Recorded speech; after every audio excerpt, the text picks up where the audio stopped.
Hi friends, thank you for tuning in to the Concussion Coach podcast. I'm Bethany Lewis, the Concussion Coach. I'm a neurological occupational therapist and certified life coach, and I specialize in guiding people through their concussion recovery journey. I am passionate about helping people understand their injury, speed up their recovery, and reclaim control over their life post-concussion. The purpose of this podcast is to help increase awareness of concussions and the impact they can have on a person's life, and to bring hope to people who have suffered a concussion and those who love them. I firmly believe that sharing stories and knowledge about concussions will bring important light and understanding to this misunderstood and often invisible injury. The information in this podcast is meant to bring that awareness and hope and is not meant as medical advice. The opinions shared are those of the interviewees and my own. If you are suffering with lingering concussion symptoms, I have created a concussion coaching program specifically for you. I will be your mentor to guide you through your recovery journey, offering help with understanding and managing your symptoms, setting achievable goals, and learning how to manage your own thoughts and nervous system in order to get control over your life again. If this program sounds like something that would help you or someone you love, sign up for a free consultation. In the consultation, you'll get valuable information and resources and gain hope for your future. Sign up for your free consultation at the link in the show notes or at my website, www.theconcussioncoach.com.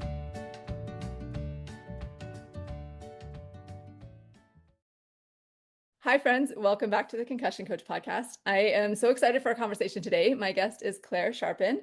Clare lives in London, UK with her husband and 3 teenage kids.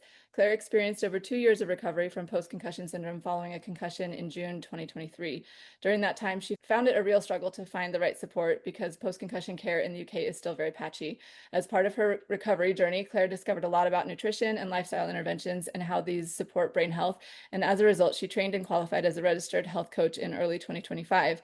Clare is now the founder of the Brain Health Coach UK and runs the Post-Concussion Wellbeing Course, supporting people through post-concussion recovery using a nutrition and lifestyle approach alongside any clinical care they may be having. Clare is particularly passionate about turning post-concussion struggles around for good and helping others to do the same so that we are left more health-filled, self-compassionate, and attuned to our bodies than we were before. I love that. She describes her experience as the gift wrapped in suffering and hopes that sharing her knowledge and experience will give others hope on their post-concussion journey. And I got chills just reading that. I love it so much. And I remember when I first read that, the gift wrapped in suffering, I just think that's so true and so beautifully said. So thank you for being here. I'm so excited for this conversation, Clare. Thank you, Bethany, for having me. And I feel like I'm joining an old friend because I looked up this morning and I've actually listened to 15 of your podcast episodes. Oh. So it's a real honor and privilege to come on and to share my story. So thanks for having me. Thank you. That means a lot to me. I'm so grateful to hear that. And it is fun. It feels like when you listen to podcasts, it's like you're just a fly on the wall listening to this conversation. It does feel like you get to know people. So I'm very excited to get to know you as well. And hear your journey. I was inspired by your Instagram account. That's why I think we connected through Instagram. I was like, oh, I love what she's doing. So tell us, let's jump in. Tell us about your injury. It sounds like it was a couple years ago. Yeah, well, I'll just let you start your story here. We'll ask questions along the way. Okay, great. So it was actually 3 years and a week ago. So I just celebrated the 3-year milestone. Oh my gosh. And partway through, I thought when I reach a year, I'd really like to celebrate recovery. And that wasn't going to happen. And same for 2 years. And that didn't happen either. But just about a few weeks ago, I thought, I'm actually ready to celebrate recovery. So last weekend, we had a party with friends come around and just celebrated feeling so much better. So 3 years in, which is really great. That's so beautiful. I'm sorry that it was so much longer than you expected, but also that's so wonderful. You're at that point. I hope people hearing this, that it's hope giving. I know if you're like a few months in and you're like, wait a minute, it might be 3 years. Like that might be a little jarring. But just, I love that you celebrated and that you're feeling so much better. I just think that's so beautiful. And so how did it come about? What kind of symptoms were you dealing with? So I was in a restaurant with a colleague who I worked closely with, and after the meal I started to feel a bit weird. He said my eyes were closing a bit. I felt like I was going to vomit, so I got up to head to the toilets and found myself face down on a wooden floor. I had fainted and fallen headfirst down a set of steps, about 4 or 5 wooden steps. Oh man. I didn't realize for a long time that I'd actually been unconscious for, he said 5 to 10 minutes. You don't know when you're unconscious because you just wake up. Yes. So an ambulance had been called, but I said, no, I'm fine. I don't need an ambulance. Gradually sat up. Big mistake. um, but yeah, after about 40 minutes, he got me home. He came back on the train with me back home. And I just thought, well, I was a bit battered and bruised, had a nosebleed, but thought, I'll be okay. My daughter actually said to me quite recently, when I got home that night, it was like I'd been drinking a lot. I was kind of hyper, which I didn't perceive at the time. And then the next day, I went to see a doctor, and she did various things. I think she probably said to me, if things get worse, go to hospital, but I don't think I clocked that. And I was in there on my own because it was a very small room and my husband, there wasn't space for him to come in. So I don't think I really clocked what she was saying. And then she referred me, because I'd fainted, she referred me to a cardiologist. So I went down this whole red herring thing for a long time of cardiology tests, which were horrible. And the upshot of that was, from the cardiologist and then from my own GP, was just, well, I had very low heart rate and very low blood pressure. And they said, take some blood pressure medication. So yeah, so I saw 4 different medical specialists, and none of them said the word concussion. And even though they knew I'd fallen headfirst down a set of steps, so I just slipped through the net. So I thought I had some kind of chronic fatigue. So I was just massively fatigued, and I'm a high energy person, but like, when you've got the flu or something, you just think, I might have a shower, and it just doesn't happen. It was, it was like that. Yeah. So yeah, so that's kind of where it all started.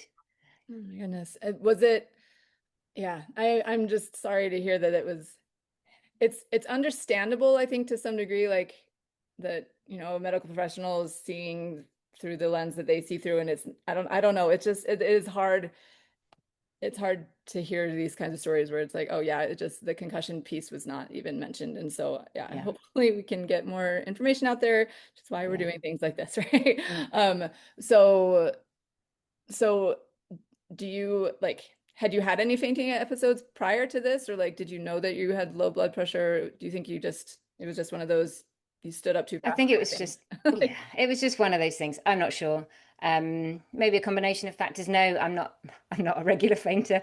Okay. So it was just one of those things. Had I just fainted where I was sat, then none of this would have happened. It's just one of those things. Yeah. But we'll come on to this, but I do believe there was a purpose behind it. And so, it is what it is. So yeah, so I spent 10 weeks really with intense fatigue, and like brain fog doesn't really describe it, but it's like I just can't think straight. I would lie in bed, I would listen to health related podcasts because I was just trying to desperately find the solution to chronic fatigue, is what I thought I had. Yeah. And just couldn't really think straight at all. Went for these various doctor's appointments, but other than that, just stayed in my room with the curtains shut. I didn't know I had light sensitivity. It was the summer, but the light sensitivity is more with electric light, and I just hold up inside. And I'm a very active person, but I didn't go for a walk to the park, I think, for about 6 weeks, something like that. Which previously I would walk my kids to school every day. Was very active. So yeah, and so we then went on a short holiday, and I started to feel better then. And it's this weird thing with post-concussion that sometimes you seem better and you think, oh, okay, coming Yes. out of this, and then you're in a different context and you get worse again. And so began the mystery of post-concussion, really, of the ups and downs. Why is it on holiday I'm loads better, and then when I'm back to normal life I'm loads worse? Am I just making this up? Is this just, what's going on here? So Yes. yeah, so it happened the end of June, and then we kind of came back in September, and it was 10 weeks after the fall that I'd listened to a podcast actually about the gut brain connection, and they mentioned the word brain injury, and I was like, oh, brain injury. Googled fatigue and brain injury because I'd Googled fatigue and every other possibility, and Yes. came across post-concussion syndrome. And I was lying in the hammock at the time. It was Sunday afternoon, and I literally nearly fell out of the hammock. I was like, oh my goodness, this is it. Yes. This is Oh, the list. This is me. absolutely every single thing on the post-concussion list.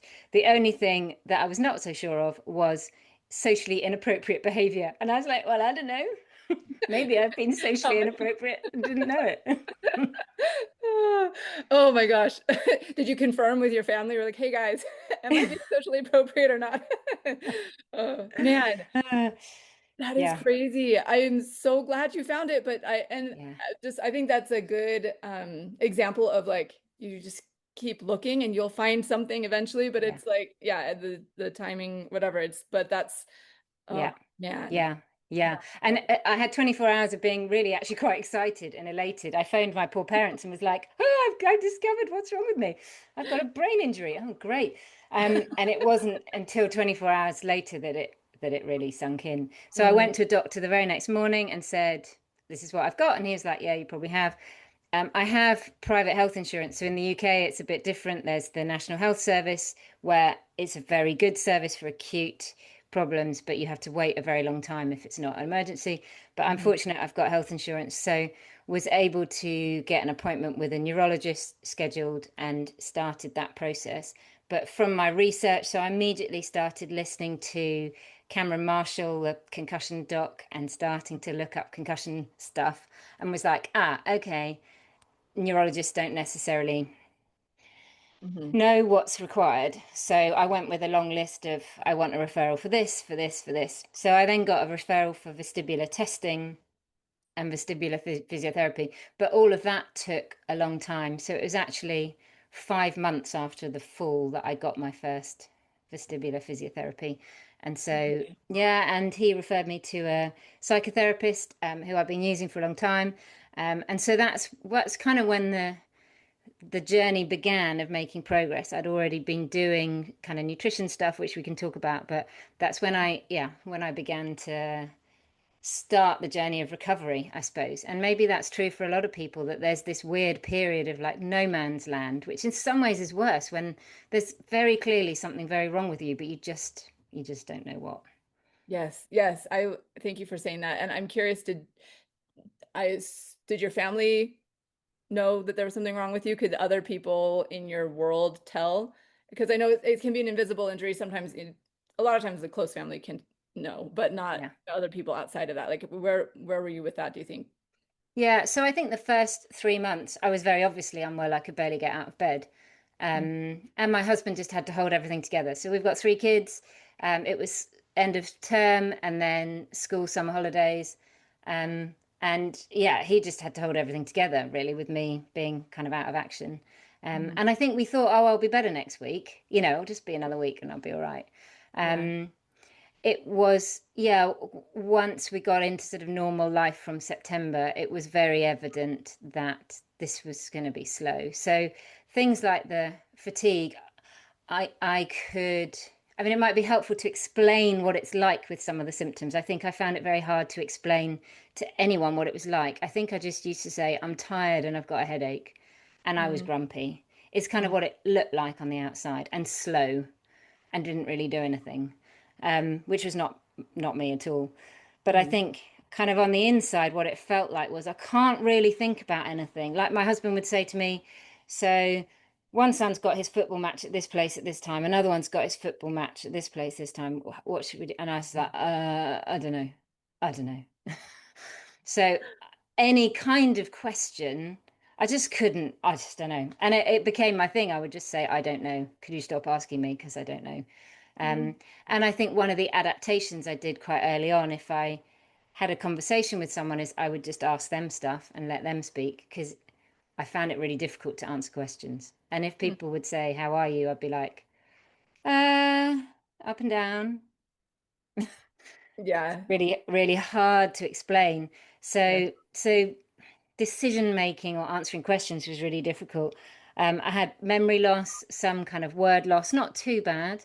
My husband told me, like, after about 9 months, that if anyone interrupted me mid sentence, I completely lost my way. I completely lost what I was saying, but I didn't perceive that in myself.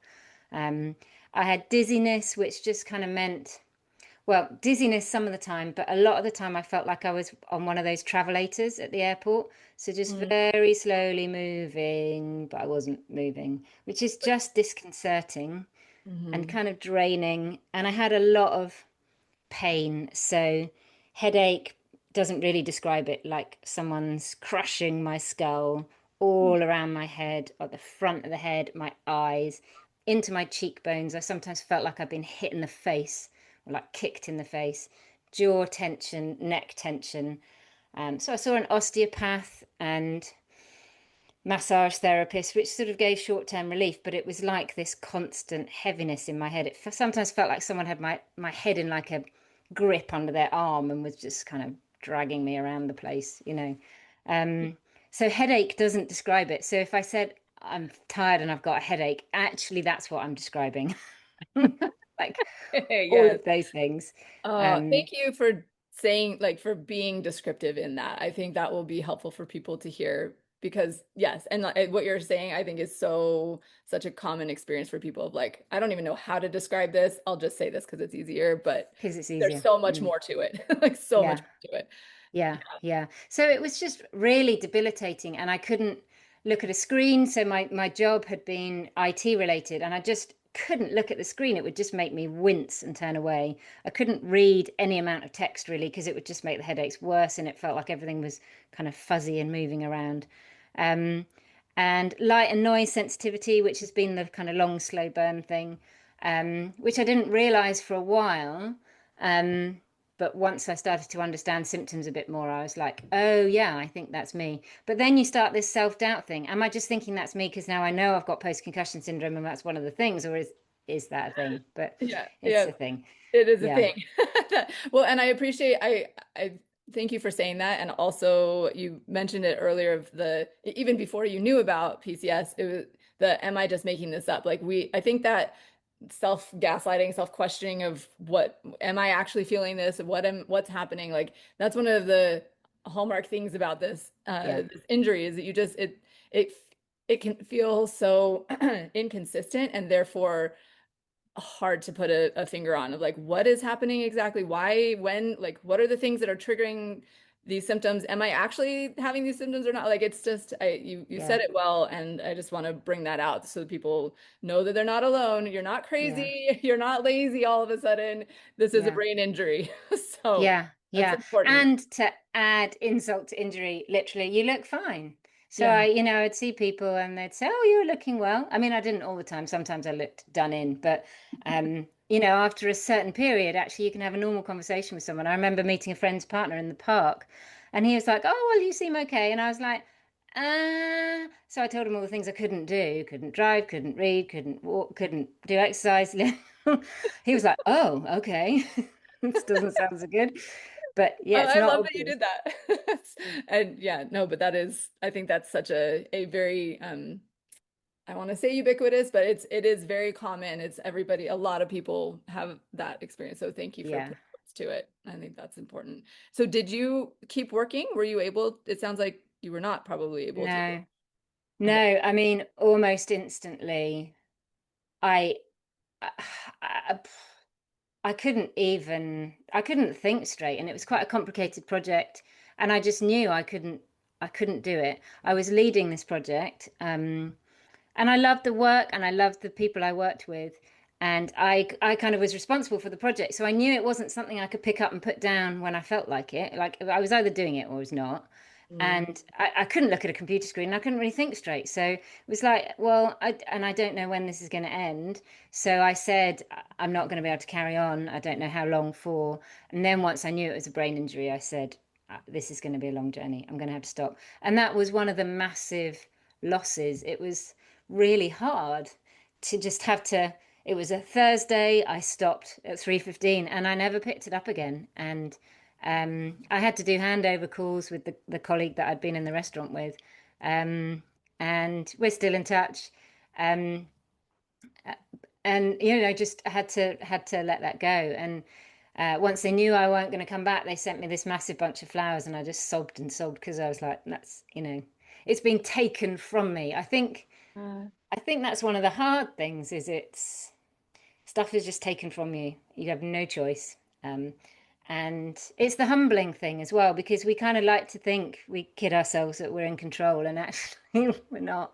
Um, yeah, Yeah, so true. I appreciate the way you said that. You said it's one of the massive losses. And I think that's a piece of this injury that doesn't always get addressed is that incredible grief that happens. Like yeah, it's your whole life is just ripped out from under you all of a sudden. Like, yeah, yeah, like no warning, no nothing, and all it's like yeah.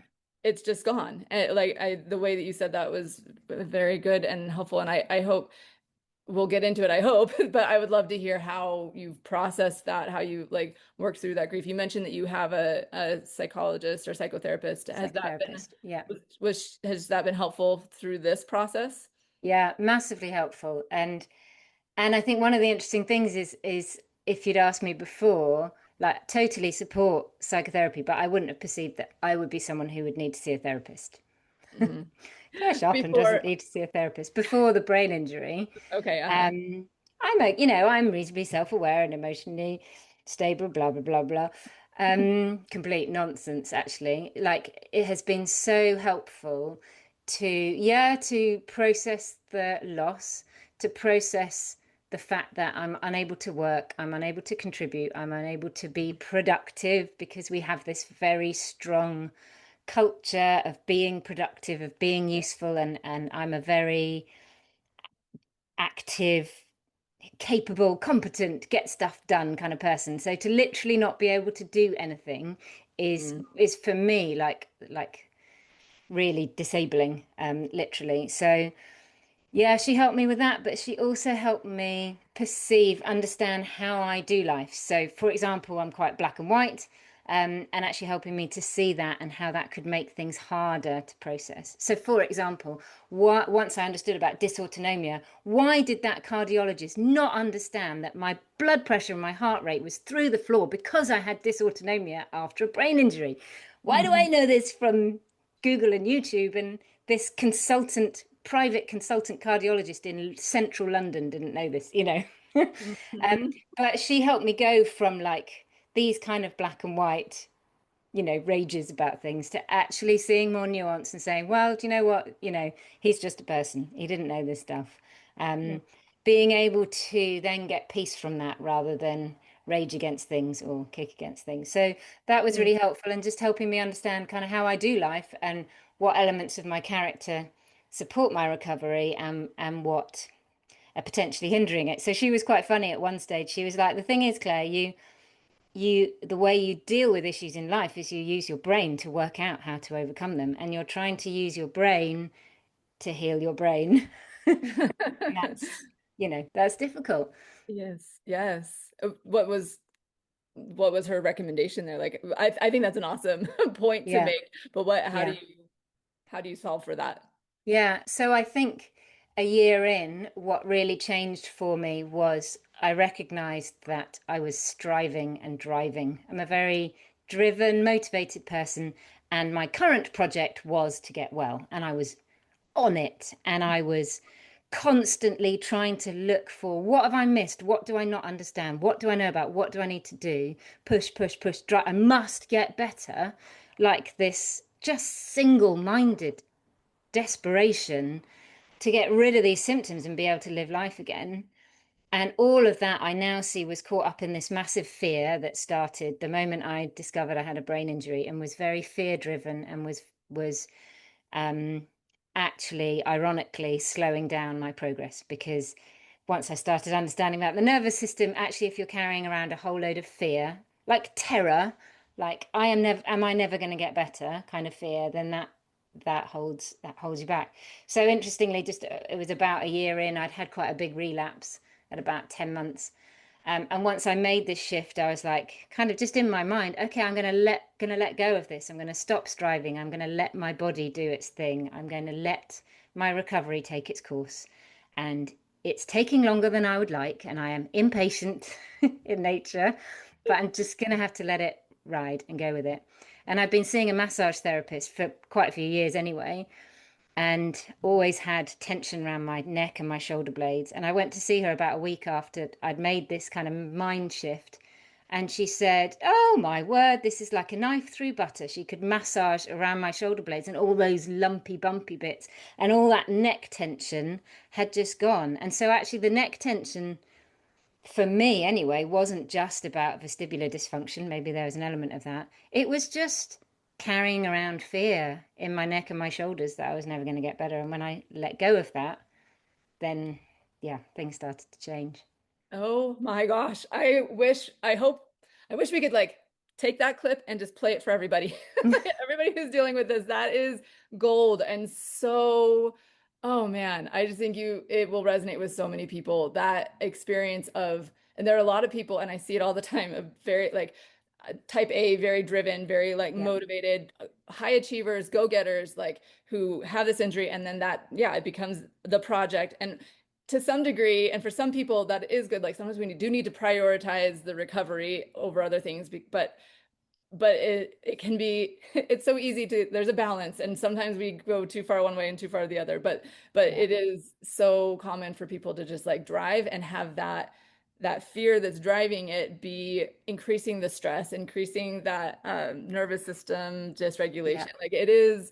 And it feels so counterintuitive to say, okay, I'm gonna let go of the drive here, but I yeah, still want that. Like it is just such a, man, a humbling experience. Like yeah, I don't have the control that I want to have and that I think I should have and that I believe that I have. Like it's just it is a hard thing to come to. And I think and again, there's a balance. Like we do need to be doing things to get better, and we do want to be searching, we do want to be finding answers, but we also need to rest and like let things yeah, take their course and let the body and the brain heal on their time frame and accept that. And it is, man, it is not easy. It is not, it mm, is so, it's hard. But mm, I love mm, that you said that. And I would always tell people, I would do some group things at a concussion clinic, and I would let people know, everybody wants to know what to do to get better.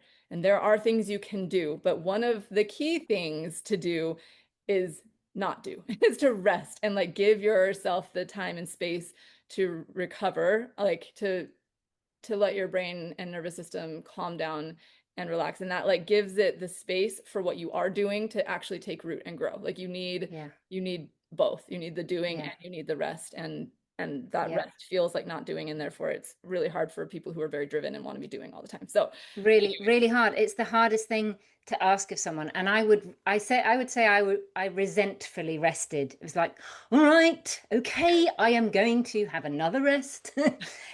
I've only done one thing and I'm now going to rest again. And that made me cross, which mm, then doesn't help.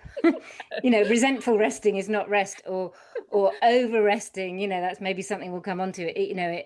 It's actually, I think if all of this comes out of a place of trust and hope rather than fear and resentment and anger and trying to set the timescales and trying to make it happen, yeah, it's very different things. There's resting and there's resting. yeah, Yeah, right. I know. Oh man. Again, not an easy thing to figure out, but it is figure outable. And I think that that's important for people to yeah, know. There are people like you and me who are here, who've seen it, who want to yeah, help people and like have a vision of the what the journey can look like and how what things have been helpful to people. So there is help out there and like hand holding along this journey. I just want people to be yeah, reassured of that and to know that they're not alone in this. It is confusing and crazy, but real, and there is hope. So yeah, there were a couple of things that you brought up that I like a couple of questions of things that I want to ask before we move on, if that's okay. Um, One um, is your psychotherapist a brain injury or concussion specialized person who knows those things, or she's just really good and has been super helpful? No, not a specialist at all. I think maybe she could be now because I've been seeing her for 2.5 years. So Perfect. yeah, So find her if you're in the UK. Talk to the psychotherapist that she's been working with. yeah. And I don't think it's necessary. I don't think that makes a huge amount of difference. Maybe someone with a bit more experience, but I don't think it mattered. Okay. Well, good. I'm so glad that you had her, that she's been Mm, so helpful. And I am excited to learn more about the nutrition piece and things like that. But I'm curious if you have done this or have thought about doing it, to go back and let your cardiologist, you were so black and white, like he should have known this. Like, have you let him know? Have helped him to understand the situation any better? Just curious. Yeah, do you know, I just got to a place of peace about it, and I was like, well, I can't tell every cardiologist in the country about dysautonomia after brain injury, so just let it be. So, Okay, just curious on that. And then I love that you brought up that whole idea of the productivity and how like that being useful was a hard thing, like to not be useful. Can we talk about that a little bit more?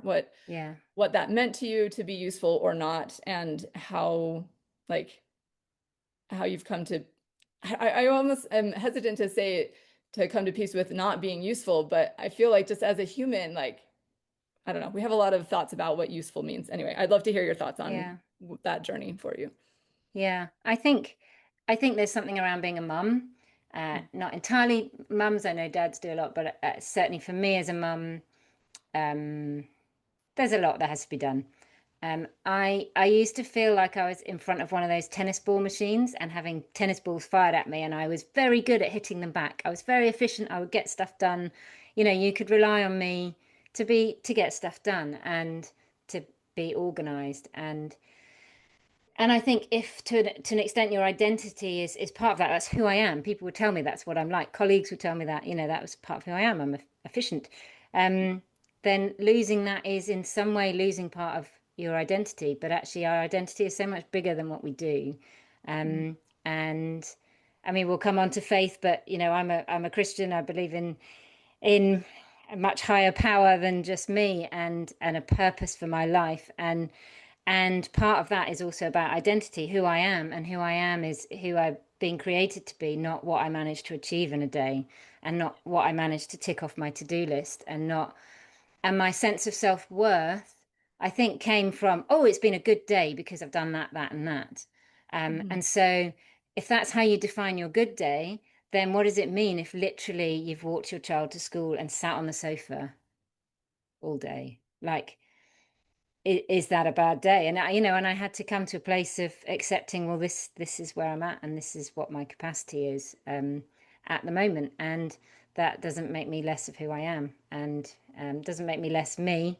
I was fortunate in that my character hadn't changed fundamentally, but my capacity had changed. And I think I just had to make peace with that and accept that. But that's been part of, now I see that as part of the gift, because I'm not running around like crazy now. I don't have this underlying frantic that I used to have. I have much more of a sense of peace. I'm much more grounded. I'm much more chill about stuff. And, if you want me to get stuff done, well, maybe not. Good luck. The kids sometimes find that annoying. They've got good at getting stuff done themselves. Um, and yeah, I'm much easier on myself. I'm much easier on other people. I have lower expectations, but I think in a good way, not in a bad way. Mhm. And so that has made everything easier, and that's definitely been one of the gifts in this. I remember early on, I was about 6 months in, and I was cleaning my teeth one morning, and I realized I was cleaning my teeth at the rate as if I had a train to catch. And I stopped myself, and I was like, I am literally doing nothing today. Like, I have nothing planned for the whole of today. Why am I cleaning my teeth in this frantic way? And I still smile about that when I'm cleaning my teeth. It's like, yeah, this is, I think we've got to a pace of life that just everything then becomes do it quickly. And I don't live like that anymore. I don't clean my teeth like that anymore. That's so it's such a beautiful, like real example. I love that. And that just, man, thank you for sharing all of that. It was so beautifully said. I don't know if you listened to the episode that I did with Melissa Urban. Um, but we had a good conversation about that. She's similarly driven, and then all of a sudden couldn't do things after her injury, and we had a good conversation of that. And I feel like that would tie in, so we'll link to that episode in the show notes as well. But I really appreciate how you put all of that, and it was beautifully said. Thank you. So let's talk about the healing recovery journey, when you finally Yeah. figured out what was going on, and you started, and I assume that you were you said it was 5 months in that you started like that, seeing the providers who could hopefully help. What was helpful for you in this journey and made a difference for you? Well, the things that were helpful didn't necessarily happen in the order, or the things that were most helpful didn't necessarily happen first. So I started with vestibular physio, and could see an improvement from that. But then 10 months in, I really relapsed, and so it was like, well, what, this is meant to be getting better. What's going on there? And I actually went from seeing a vestibular physio to then a concussion physio who did a graded return to exercise thing. So the Buffalo treadmill test and return to exercise. And that really got me out of the relapse. And I now understand kind of the role of exercise. I was exercising before, but the role of exercise and nervous system regulation, and how that kind of, like, he talked about building resilience in the body. And, it was like showing my body, look, you can do this stuff. So I think, I mean, exercise has been a massive part, and the vestibular stuff. I don't have any dizziness or any of that now. I did have vertigo 2 or 3 times, like the really bad, lying in bed and everything is spinning on an axis, like there's no up and down. There's no horizontal. That was just horrendous, but they were quite short-lived, those episodes. And I think they were stress related each time. So vestibular physio and the return to exercise stuff for sure were really important. I think fundamentally what I would say the kind of ground, the foundation would be nervous system regulation. And that's the stuff that I learned from your podcast, from other podcasts, from other just things on social media. And you have to be so careful with social media because it can be nonsense. And I think at first I saw nervous system regulation as more in the woo-woo category. And I think I sort of thought, okay, well, I'm lying in my hammock and I'm doing breathing, so I'm all good. But actually really understanding about polyvagal theory and fight or flight, but particularly for me, freeze, and what it means when you're stuck in the freeze, and the isolation and the depression and the kind of stuckness of it, really. And it's something that I explain to my clients when I'm working with people. That's, where we start is the nervous system regulation and starting to build that awareness. And so I think for me, it was about 18 months in when I just got so frustrated with this thing. Like I say, if I'm good on holiday and then I'm not when I'm at home. I'm good when I'm having fun. And then when life is boring, I'm not. Like, am I just making this up? Or if I'm in a supermarket, I feel rubbish, but I can go to a friend's party for an hour and a half, and understanding that actually what's underneath that is how safe my body is feeling, and the whole nervous system regulation thing. So once I really started understanding that, there's a story. I think I can't remember, a year and a bit, maybe 2 years in, and I was picking my son and his friend up from a football match, and I got hit by a football, but it hit me on the arm, not on the head, and actually it didn't even hit me that hard. And I was like, okay, it's fine. Walked on, and then I started thinking, oh, if I'd have been hit in the head, I would have got dizzy. Oh, it would have been awful if I'd been hit in the head. And then I got dizzy, and then I grabbed onto the fence next to me. You're laughing. And so real. And got angry with my husband. I was like, wait. That instant nervous system response. And then I thought, well, okay, actually, I know what I need to do here. So I looked around and I was like, okay, yes, I got hit by a ball. Yes, that was scary, but it's okay. Didn't actually hurt. Look, there's all these footballs around. Here I am. I'm safe. There's not going to be another one. I'm fine. I'm away from the pitches. Calm down, did the breathing. And then one of the things that my therapist had helped me with is that I very much go in on myself when I'm struggling. And so she'd encouraged me to reach out for support. So I said to my husband, please, can you give me a hug? So we're there standing at the side of these football pitches, having a long hug with this like slightly freaking out woman. And then we went home and I was fine. And I was fine for the rest of the day. And that for me was a real aha moment, because I was like, okay, previously I would have downward spiraled, gone to bed when I got home, game over for the rest of the day. So my gosh, that's such a good example. I'm so glad I think examples are very helpful. Like it gives us Yeah. something concrete to like picture and visualize and see how the reality of how it impacts us and how real that nervous system regulation is. And you're right, it is foundational. It's funny, I had a client that when I first started doing concussion coaching, I hadn't had the background and training in the nervous system regulation yet. It was more just mindset stuff, which I am a firm believer in. But Yeah. now that I know the nervous system stuff, I'm like, oh, that's foundational. And I had a client, and I remember like working with her on stuff, and then like after I learned that we'd completed our time together after I was learned the nervous system stuff, I was like, I wish I could go back in time and like teach her these things, because that's what she needed. She needed nervous system regulation. And it was kind of funny because like just like 3 years later, she reached back out and was like, I think I'd love to do some more coaching with you. I'm like, yes, I get to do it again. Yeah. Like I get my second chance. I was so happy. Yeah. And she's awesome and doing great. She's so cool. But Yeah. it was yes, it is foundational. And the reason I was laughing was when you like, I had an experience once where I was in a group setting, like we were a bunch of people listening to a speaker, and the person had some sort of like surgery on his nose or something, and as he was speaking, like something happened, it started opening up and it started bleeding, and he like just grabbed tissues and he just like kept putting them on. He did not stop speaking, but it just was like soaking through this, and I was like, I was kind of like watching it like, wow, I can't believe, like just fascinated, how long is this gonna last? Like what is he gonna do? And then I thought, oh man, I hope nobody in the audience gets like fainting at the sight of blood, because that would be a problem for them. And as soon as I thought that, I was like, oh, I'm starting to feel, I was like, I can't watch it anymore. Yeah. So it is so crazy how much our nervous system gets triggered by things, and how we can, I didn't know at that point, but now I would have like turned away, breathed, like, like control, like manage the nervous system, regulate that, and things get better. Yeah. It's cool. And I Yeah. love that you have those tools at your disposal now. Yeah.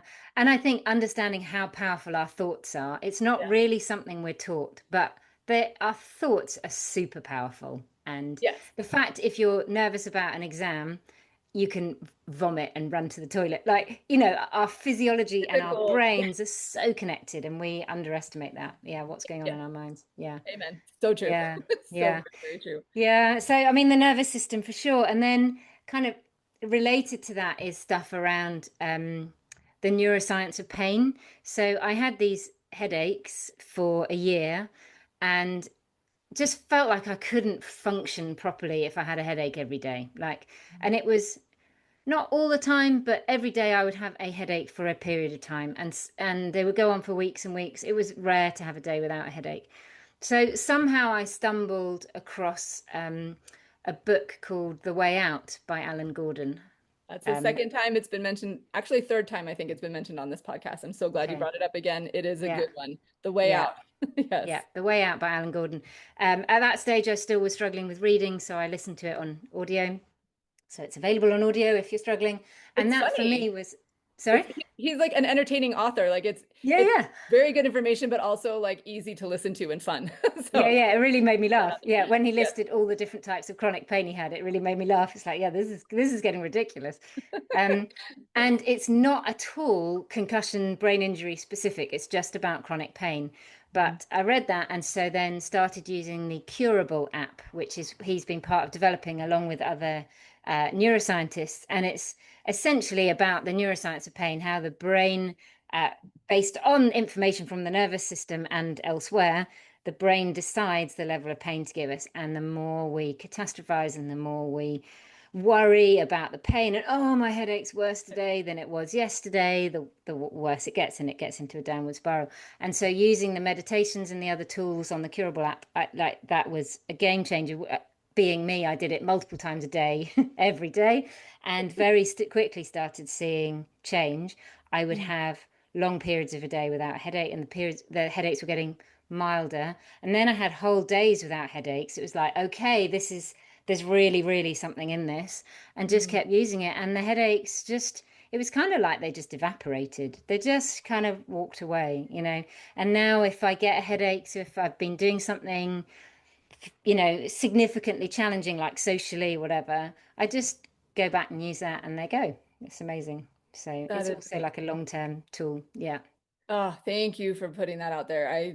Thank you. That will be so helpful, because the headaches, are such a, the way you described your headaches too is very graphic and very like, man, I think a lot of people will be able to relate to that too. So it is a very, very significant issue for so many people. So thank you for sharing what helped. And it's exciting and inspiring to know that it was so effective.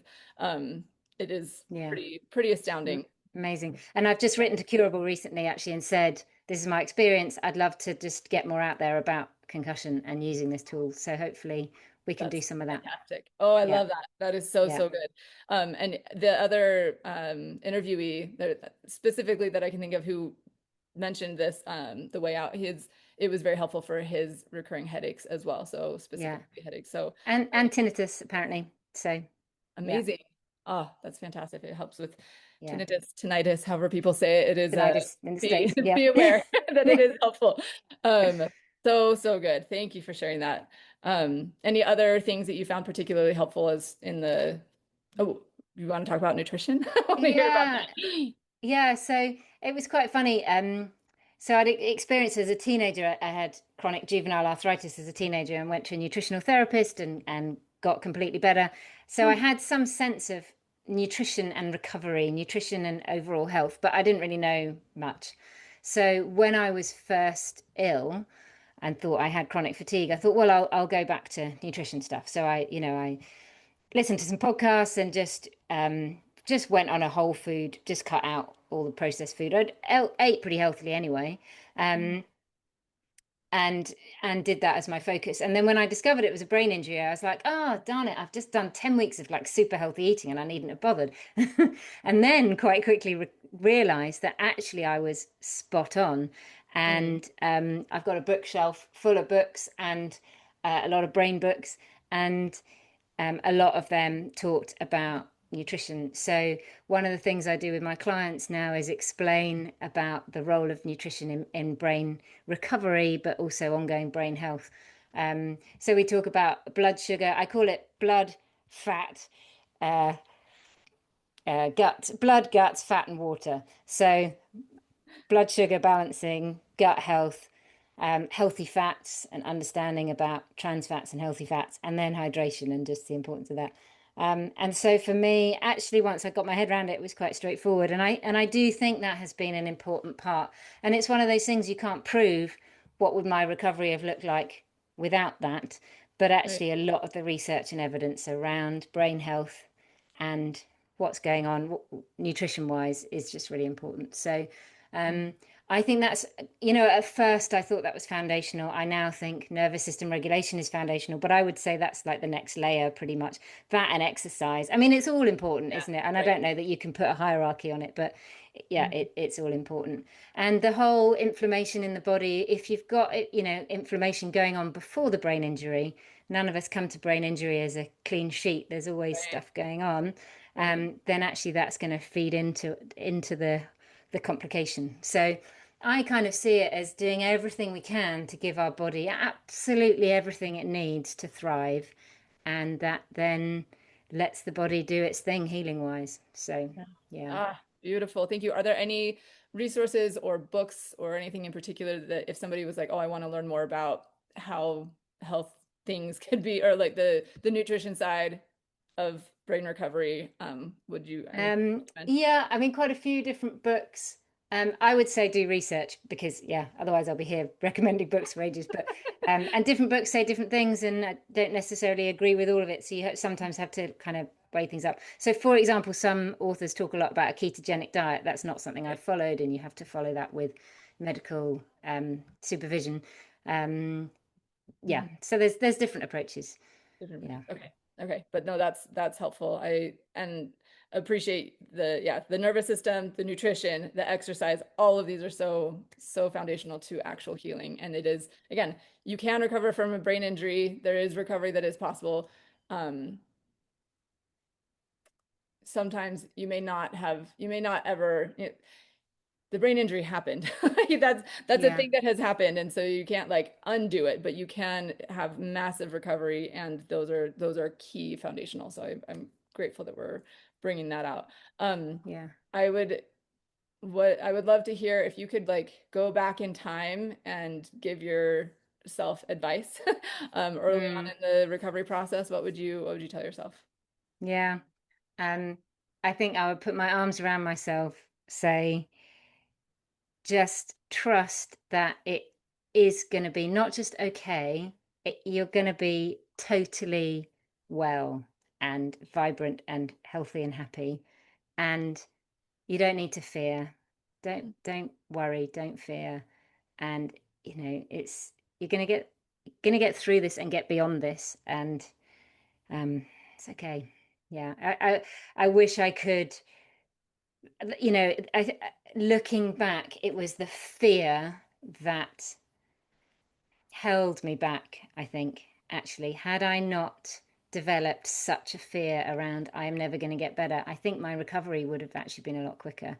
I do wonder, had I never discovered I had a brain injury and just kind of gradually rehabilitated myself into life, doing stuff, getting back to stuff, not burdening myself with all this information and all this fear, and knowing people's stories of I've had a brain injury 8 years ago, 10 years ago, it's like, yeah. So like you said at the beginning, I don't want someone to listen to this story and think, oh my goodness, it's going to be 2-3 years, because it might well not be. And actually, if you manage not to be so fearful, not to get yourself in a deep nervous system hole of, I'm never going to get better, then actually, it might well lift pretty quickly. So that's what I would love to say to myself.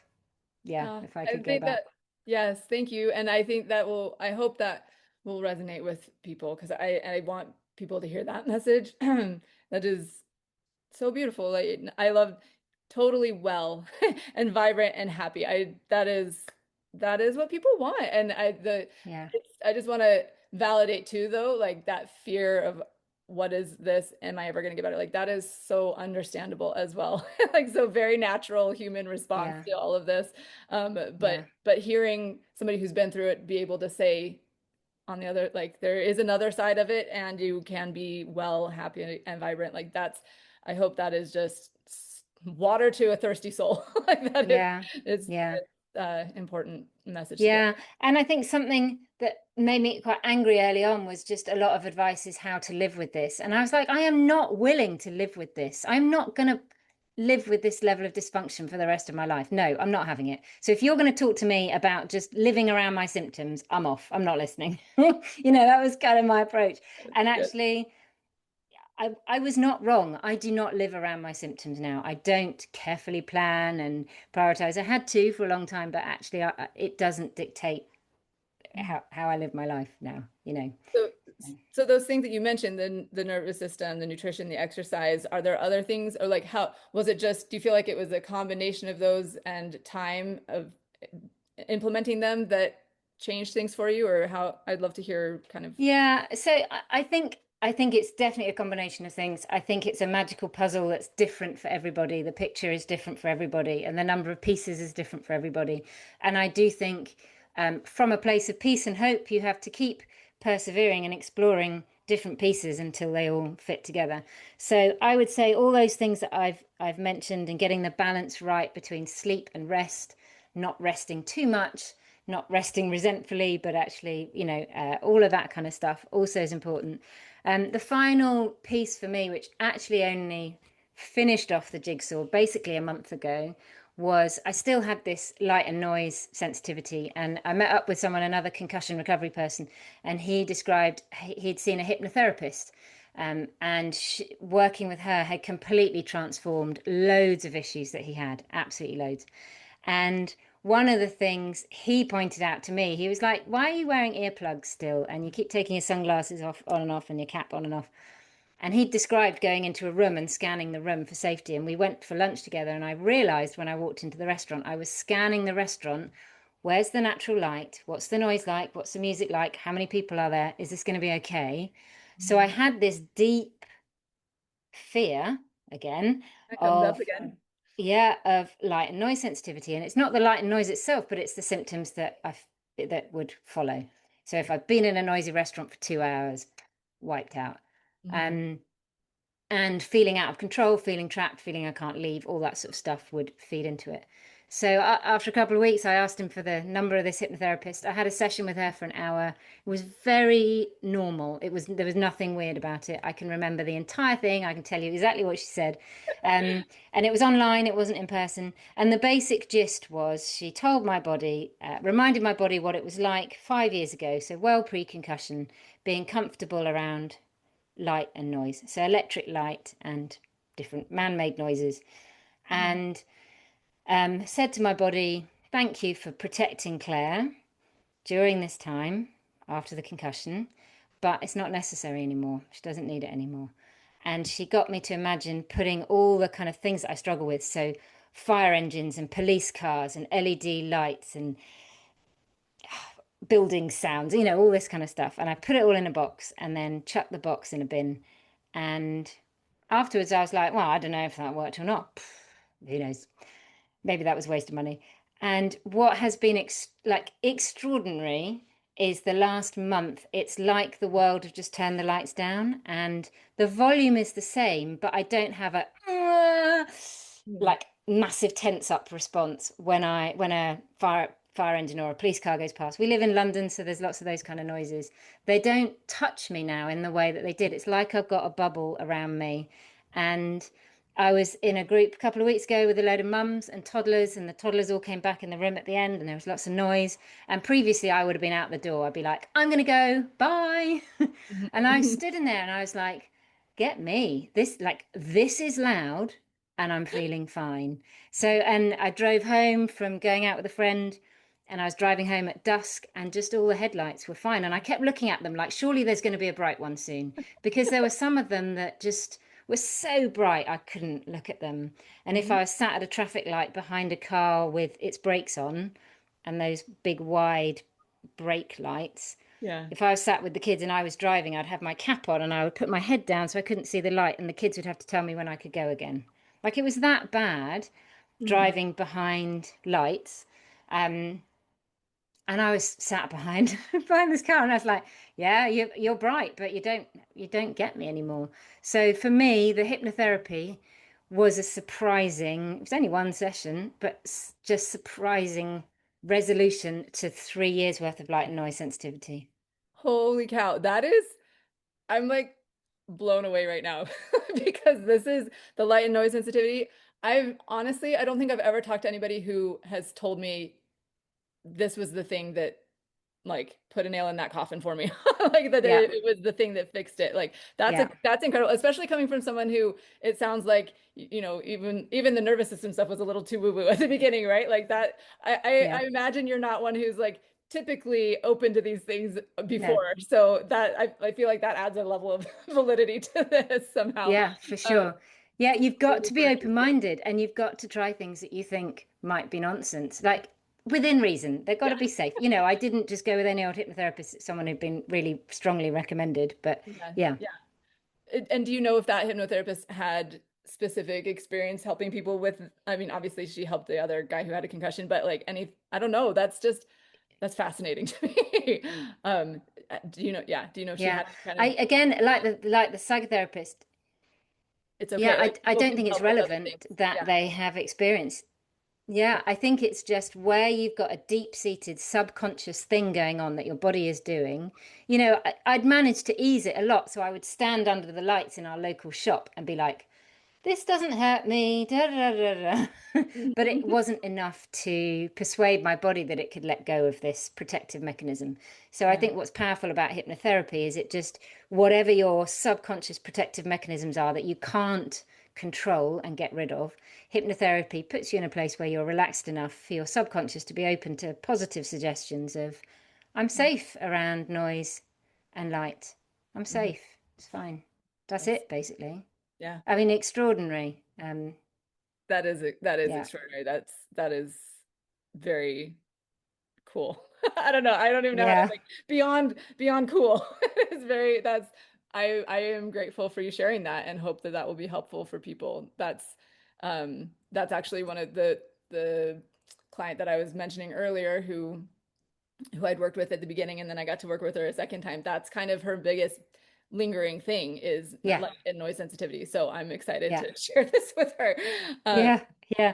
And I would say, I described my recovery as taking kind of 2.5 years, 2.5 to 3 years, really. I would say the last month I've been fully recovered because I don't have this light and noise sensitivity anymore, and all of the consequences that go with that, like the overwhelm and the fatigue that come after being out and about. So I've been fine at home for really quite a long time and functioning really quite well most of the time. But it was when I would then go out and be in a stimulating environment that I'd struggle. So, and I did think maybe this is just going to be one of those things with a long tail, but I'm really glad I gave hypnotherapy a go because it has completely transformed my interaction with the outside world. Wow. Wow. Well, thank you. That's amazing. And I don't know if, yeah, if your hypnotherapist wants his or her information out there, we could potentially Yeah. put that in the show Yeah. notes Yeah. if that would be okay. But Yeah. that's amazing. Jacqueline, somebody or another is her name, but we can put it in the show notes. Yeah. Okay, awesome. Is she in the UK? Yeah, she's in the UK. But in all honesty, I think any hypnotherapist who, you've done some checks on or had recommended would be able to do the same. Yeah. Ah, so cool. Thank you for sharing that. I'm excited about that actually. And I would love to hear if you wouldn't mind sharing like what is you mentioned that really big setback. You were making some progress and all of a sudden like a big setback. What That's hard, and it is definitely a Yeah. part of this recovery process for people, and I'm sure that a lot of people can relate to that. Just the devastation of probably of like Yeah. I think devastated is probably a fair word to use in relation to Yeah. that. Like you just feel so frustrated and broken, and yeah, like here I was making progress and now I'm taking steps backward. What would you say to somebody who's in the middle of one of those right now? Yeah. What advice would you give Yeah. or hope? Yeah, I would use the word crushing. A setback is crushing because Yeah. you've made really great progress and then you're not. And I would say I was doing a lot. I'd started driving again. I was doing short jogs. A lot was getting better. And then I started getting fatigue. And then I started thinking, maybe I've done too much. Okay, so I'm not going to swim anymore and I'm going to stop driving. And I pulled back too much. And so now when I look back, I'm like, oh, that's why it happened because I went from being confident and making progress to then being fearful again and reining back in again and going back to the oh no, this is not Mm-hmm. working. So what I would say to someone and what I say to my clients who are in this is, and it's part of the pain reprocessing thing. It's like, oh, okay, the headaches come back. Fine. Hello. There you are again. Never mind. And not making a deal of it, not worrying about, oh, is tomorrow going to be terrible? Just accepting it, coming back to that place of peace, really, in a nervous system regulation place and understanding that, having a bit more awareness about, okay, what's going on in my mind, what's going on in life that may be contributing to this. And for me, it was fear. And keeping going with the things, so I was walking every day and I carried on with the walking, but I stopped swimming, for example. Well, why stop swimming? Actually, swimming is not going to hurt me. Just swim more gently, lady. you know just driving, you're managing driving fine, you don't need to stop driving. And I think I then got stuck in a fatigue hole that I didn't know how to pull myself out of. And the more the weeks went by, the more desperate I felt.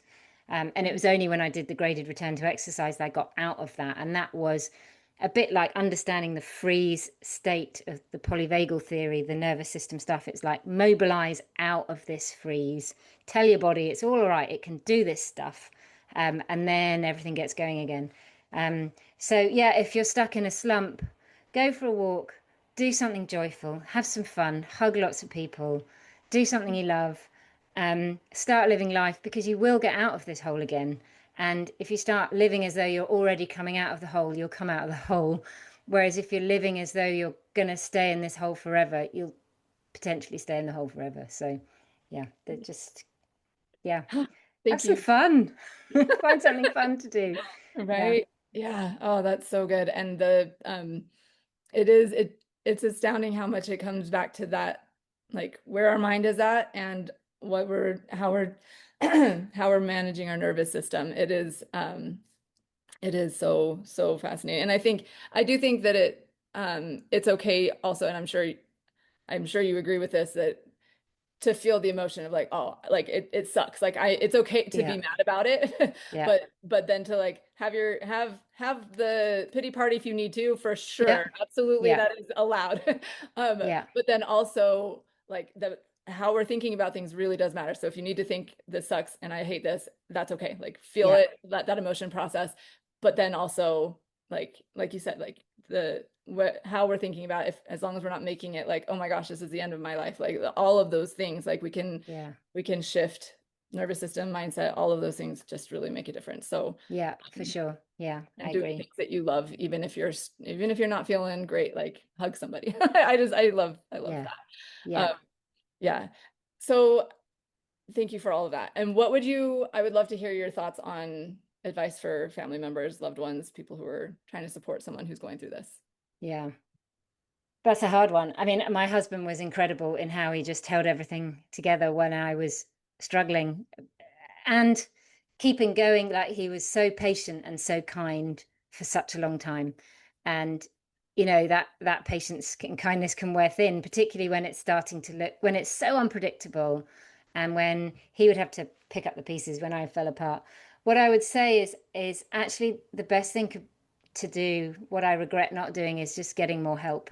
So help from a coach, some help from starting with physiotherapy or getting other help, and actively seeking out people who understand concussion and can help you walk this journey, because the person with concussion is struggling to think straight and find their way through. You don't know what's going on and you don't know how to help them, and you're having to pick up everything else that they can't pick up.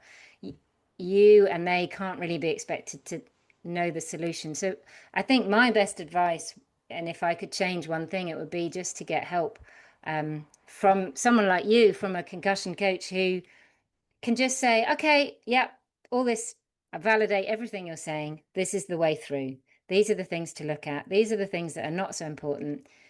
I'll help you find your way through. And then you're not struggling on alone. And then the fear starts to go. You'll feel more like your loved one is making progress and is in safe hands, rather than none of you know what's going on and you're going around in circles. So yeah, that would be it.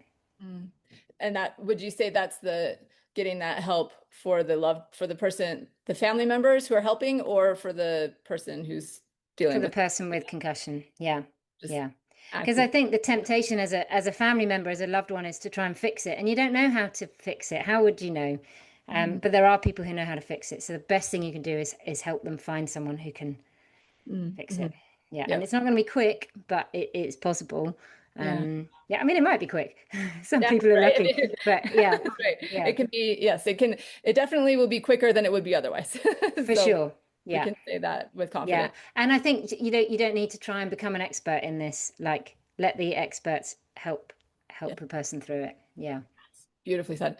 Thank you. And I love that you are one of those people as well who can help people. I know you're doing coaching. I would love to hear about what you're doing, how you're helping in this space, especially in the UK, where, like you said, in the intro, it's still patchy a little bit. I feel like it is everywhere. We're still figuring things out in general, but how are you helping in this space?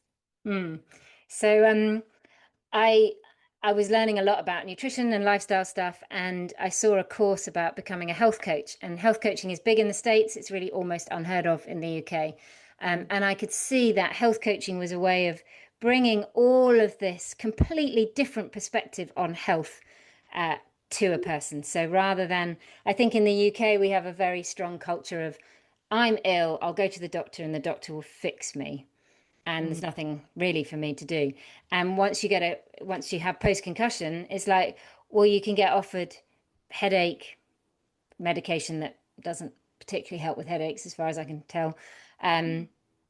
Antidepressants if you're depressed, maybe vestibular physiotherapy and psychotherapy if you've got a doctor who understands that helps. And that's basically it. And there is not a solution. And so yeah, to all sorts of chronic health problems that's relevant for. So I just got really interested in this whole different way of seeing health and the health crisis that we're in, in the UK and obviously elsewhere in the world. And actually that empowering people to take control of their health is just such an incredible shift. It's like turning things 180 degrees. So I was training to be a health coach, and then kind of just felt this really strong sense of how lost I felt in all of this. Like, lost is the only word in how to work out recovery. And I knew that through the health coaching and through the research I'd done, that actually I was compiling this sense of, okay, these are all the things that are important. So I became a certified health coach, and as part of that process decided to work with people with post-concussion. There's maybe two people in the UK I've connected with, and one other who I've been told about but not managed to connect with yet, who do this. So there is almost nothing in the UK that takes this holistic approach. There's a very good place called Hobbs Rehabilitation that do a lot of the vestibular type stuff and have a much more whole person approach. But actually all the stuff that we've been talking about isn't a paradigm in the UK for post-concussion care. So I thought, right, well, this is going to be my new purpose. This is going to be my new, what I can give back. And I knew very early on that that this was a gift, and I describe it as the gift wrapped in suffering. And there was a lot of suffering, there was a lot of wrapping, but actually the gift is what I've gained from it, but also what I can give to others in terms of helping them get through this and not having to be as lost as I was. So and it's been a learning journey as well. I've sometimes had a bit of a crisis of confidence and backed off and thought, oh, I'm not so sure about doing this. But actually I do have a really strong sense that all of these approaches around nervous system and the neuroscience of pain and nutrition and exercise and sleep and mindset, all of that stuff, if we understand that and can implement that, we give our bodies like the best possible chance of recovery. And that's been my experience. And the people I work with, I'm seeing real improvements in them, which is really encouraging. I mean, it's amazing working with people week by week and seeing the changes that they're having. So what I'm doing is I'm running a group course. It's called the Post-Concussion Wellbeing Course. And I think what's quite special about being in a group is, for example, we have people join who are perhaps further on in the journey or who've recovered, who are sharing their own insights and perspectives. So it's not just me and the group, and also sharing between the group and doing the journey of recovery together. And it is the ups and downs. So 2 weeks ago, one of my clients was like, oh, I'm feeling so much better. My husband has commented, I've got so much more energy. It's like, woo. And then last week she's, oh no, I'm really struggling again, and this is the reality. But walking that with other people is really encouraging, because then you don't have that sense of what we were talking about before of, oh, is this just me? Am I just making this up? When you see it playing out in other people and everything, all that shared experience is really powerful. So what I do is some of it is explaining some of the kind of conceptual stuff that we've talked about, and then the coaching is helping people think about, okay, how can I apply this into my real life?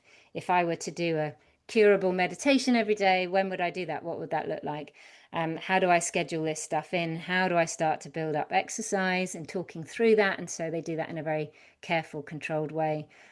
Helping people make tweaks to nutrition. So it's really not about chucking out everything in the cupboard and only eating lentils, It's actually just slowly understanding what the different levers are that we can pull, and just tweaking stuff to optimize what we're eating. It's often just what can we add in that is helpful for the brain. So that's what I'm doing. So I've been coaching for about a year now, and growing it gradually, and I really love it. So yeah. Oh my gosh. The whole time you were talking just now, I was like, got chills too, because that is like, I feel like we have been similarly called. What you're doing is exactly you're speaking my language. That's exactly what I am passionate about as well. And it is so, so wonderfully rewarding to see the progress people make as you're like walking them through this, because these are the things that make a difference, and to see people implement them and then feel the difference in their life is like the best thing in the whole world. So I love that you're doing that you're bringing it there and making this change in the world. I think it's that holistic approach matters. Yeah. That's so beautiful. I'm curious with the group that you're doing, is that, so you're doing one-on-one coaching, and then is the group like a ongoing support group that's free, or is it like a time contained thing that you're doing? It's like a paid thing. What is the group? Yeah, so it's a 10-week program spread over 10 to 12 weeks, just depending on people's schedules, once a week. Yeah, that's a paid option, or one-to-one is a paid option. But actually I'm moving more towards group because I just feel like there's more benefit in a group than there is one-to-one for the Awesome. reasons Yeah. I've described. So Yeah, yeah. absolutely. And I think, I there are so many people, like there's 1.4 million people who go to hospital with a brain injury every year in the UK. I wasn't even one of them. I didn't even go to hospital, Yes, so many more that we don't even know about. Yeah, Yes. Yes. exactly. And who end up in this position and who end up so lost. So actually, I want to be able to support people at scale, really, rather than just one to one, and in a way that's affordable. So yeah, so that's why I've set up this group program. And really, I want to be part of changing the perspective in the UK about post-concussion. So I asked my neurologist in my first meeting with him, will I ever get better? And he shrugged his shoulders. Well, actually, the answer is yes. There is every possibility that you get better, but you need to do a whole lot of whole person stuff and understand, these different things. And it's different for everyone, but yes, it is possible with this kind of approach. Um, yeah, it's a different paradigm. It's a different way of looking at health and understanding health, but it's one that changes things rather than just works around the symptoms and makes you accept them. So yeah, it's really powerful. So that's where I'm heading with this stuff. That's where I want to go. I love it. I love it. I'm so grateful to make this connection and love what you're doing. Again, I like just seeing the few things that you'd posted on Instagram. I was like, oh, I'm gonna like this girl. You are amazing. This is so wonderful. And I just, anything more that you want to say, anything that we haven't covered, anything, I know you mentioned briefly the faith piece. Is there anything more that you want to say in regards to that? Yeah, I mean, I think it's just for all of us, this is a faith journey in whatever your faith and spirituality is. It's just, making sense of challenges. For me, a friend said to me, "Oh, is it really helpful that you have your faith?" And in some ways, I'm like, yes and no. Like when you really come across hard times, it also makes you really question, okay, am I persevering in my faith? I'm a follower of Jesus. Do I believe in Jesus and all that means? Or am I actually going to be flaky when times get hard? And that's been an up and down process like the rest of it. But I certainly have felt like having a wider perspective on life and God's hand in this, and trusting that God is with me through this. Actually, there's a reason why the Bible says, do not fear. I think God knows about our nervous system issues, Probably has some clue about that. Yeah.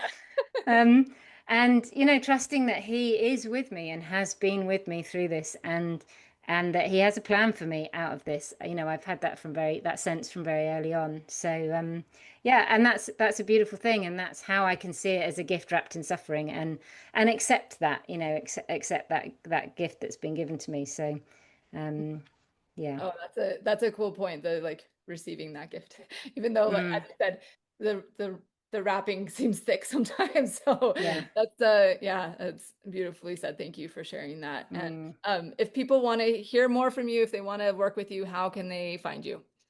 Yeah, so I have a website. It's thebrainhealthcoach.co.uk, and I'm on Instagram and Facebook as the Brain Health Coach UK. So yeah, those are ways to connect. Okay, reach out to Yeah. Claire, you guys. This is Mhm.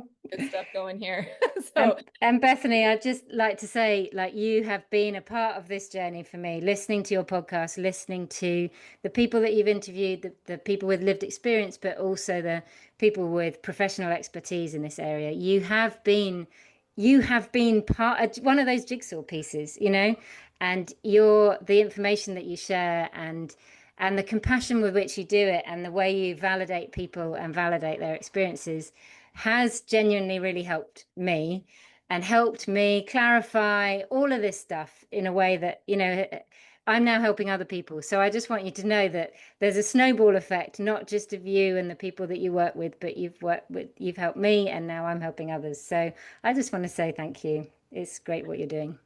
Thank you. Make me cry over here, but sorry, I made you cry.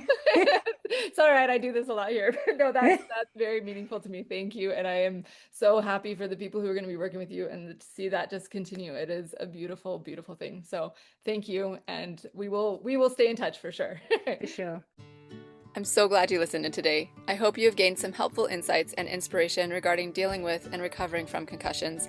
My goal is to create more awareness and education about concussions and the fact that there is so much that can be done to improve life after someone has had one. Help me spread the message by liking, commenting, rating, and subscribing to this podcast, and share it with others who would benefit from hearing it. There are more resources available on my website. And again, if you or someone you love would benefit from concussion coaching, sign up for a free consultation using the link in the show notes or at my website, www.theconcussioncoach.com. Thank you. See you next time, and take good care of that amazing brain of yours.